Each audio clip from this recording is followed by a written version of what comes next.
जहा करिथिला बीजेडी ताहा पुणी थरे भांगी नुआ करिबो बीजेपी। मेट्रो पाई नवीन करिथिबा स्मार्ट सिटी भांगिबो बीजेपी। 3 वर्ष तले होइथिबा स्मार्ट जनपथ हराइबो अस्तित्व। राज्यवासी टंका को नहीं अंटीरे पुराई केन्द्ररु मोदी देउछंती गुरु मंत्र। मेट्रो पाई बीजेपी सरकार जोरदार कसरत करुछंती। 2027 सुधा मेट्रो चलाइबा पाई योजना करुथबा बेले जनपथरु हटिबो स्मार्ट सिटी। एयरपोर्ट रु पटिया पर्यंत रास्तारु विद्युत खंड हटिबो। एहा सह रास्तारु गछ मध्य कटाजिबो। एथिबाई खर्च हबो 8 कोटी। सबुठारु बड़ कथा हेउछि बीजेडी सरकार को समय रे दीर्घ 3 वर्ष तले 100 कोटी टंकारे प्रस्तुत होइतिबा स्मार्ट जनपथ आज बीजेपी शासन रे तार अस्तित्व हराइबाकु जाउछि।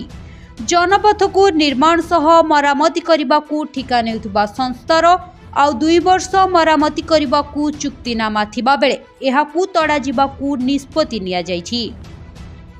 बहु प्रतीक्षित मेट्रो प्रकल्प धार्य अवधि सरिबा पाई लागि पड़िछि मेट्रो रेल कॉर्पोरेशन। धारणा पाई खुंब पतिबाकू एयरपोर्ट रु त्रिशुलिया पर्यंत रास्तार 50% प्रभावित हेबो।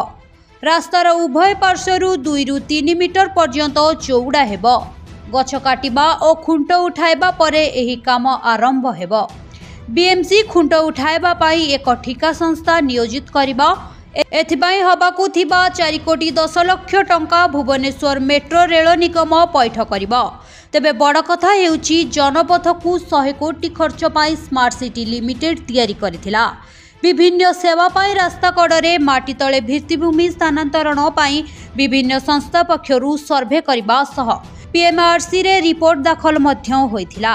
से आधार रे खर्च अटकल 8 कोटी करा जायछि।